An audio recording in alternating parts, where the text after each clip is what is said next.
Well, rogue CNN hosts aren't the only people taking the side of Antifa. Two professors, one at Stanford, the other at Purdue, working to create what they're calling a campus anti-fascism network. It's national. It says its goal is to, quote, drive racists off campus. Laura Beth Nielsen is a professor at Northwestern University. She supports the creation of this network, and she joins us tonight. Thanks a lot for coming on, Professor. I appreciate it. Thanks for having me. So I want to take this seriously because I think it's a serious matter. So first, just tell me what the point of this network is.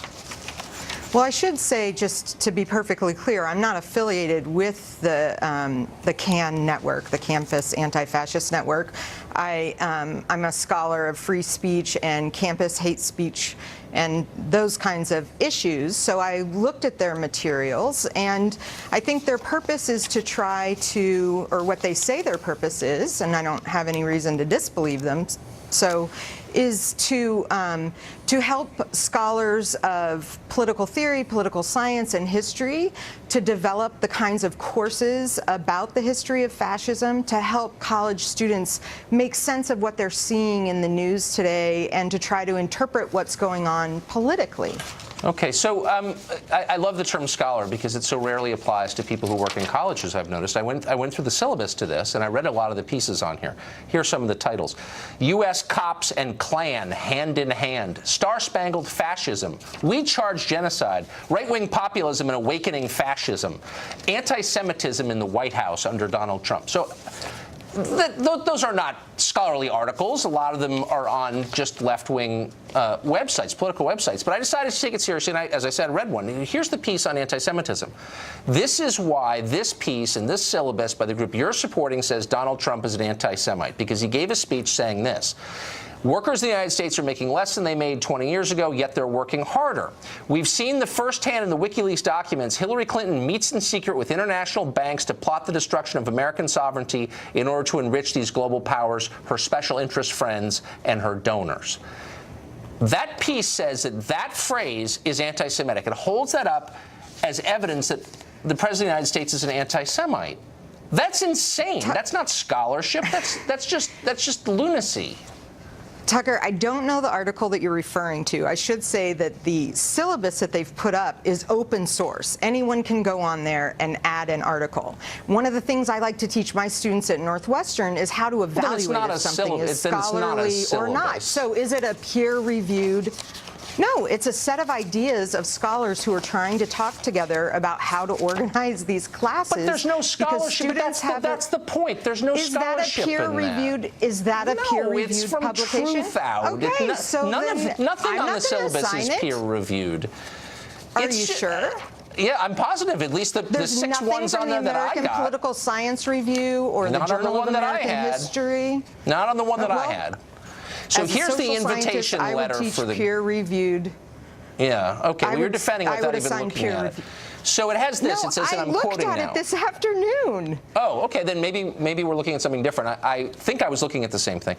And I'm quoting now. This is from the invitation letter to this group. Since Trump's election, fascists, neo-fascists, and their allies have used blatantly Islamophobic, anti-Semitic, racist, and ableist messaging and iconography to recruit their ranks and intimidate students. They're allies? Who does that mean? It seems to me like they're tarring anybody who voted for Trump as a bigot. No, I think what they're trying to say is that what you just reported is read from the letter is an empirical question. As scholars, we want to know if that's true. We want to look to the research about hate crimes and about incidents of hate speech and try to understand if there's something going on in this moment. Right? Right, they are. And what I would say is that's an empirical question. The FBI keeps hate crime statistics. I would take my kids right to look at those. Those were linked on there. So were the Southern Poverty Law Center. What's the ableist messaging and iconography that Trump supporters are engaging in? Like, what does any of this mean? Like, it's so nonspecific that it just seems like pure political propaganda to me of the least impressive kind. Do you not see that? I mean, I don't see any scholarship in here at all, and I read the whole thing.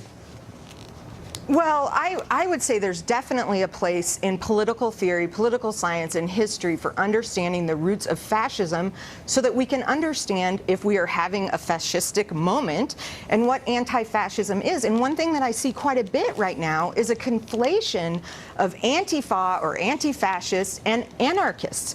Anarchists and anti-fascists are different political philosophies.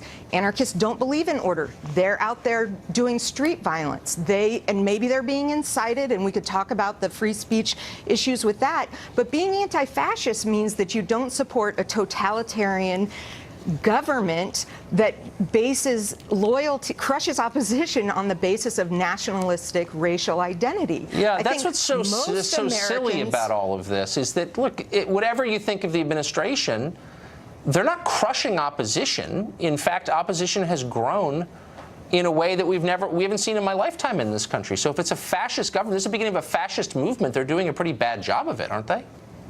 Well, I think there has been an increase in hate crimes and hate speech towards different groups that you mentioned since the election. It's pretty well documented by both the FBI and the Southern Poverty Law Center. Okay, I mean, whatever. of course, that's as not Americans, now is we the know, Southern Poverty Law Center. I mean, you know what? If you're going to, like, I'm a professor and I'm a scholar, and you cite the Southern Poverty Law Center, that's so self-discrediting that I don't know what to say to that. I mean, that's not scholarship. Well, you could replicate it. As a social scientist, you could replicate their research. They put it out there. There's the method. It's political propaganda. I read it every single day. It's like one guy's opinion, working out his political beliefs. There's no scholarship in that. Go to the website. Well, if you think that's scholarship, then I don't want to send my kids to your school. I guess that's what I mean to say. No offense. I'm sorry. But I do think that I think it's really important to emphasize that most Americans are anti-fascist. We have a history of fighting fascism. The American military was involved in World War II. That was violent anti-fascism, defeating Hitler. And so, insofar as there's a discussion about if that's where we're moving politically, students need to understand the history of it. Don't you want them they to can learn the understand history of what it World War means? II, but this just seems totally hysterical to me. But, okay, we're going to have to leave it there. We're out of time. Professor, thanks for coming on. Oh, sure. We've got a lot more on the Southern Poverty Law Center.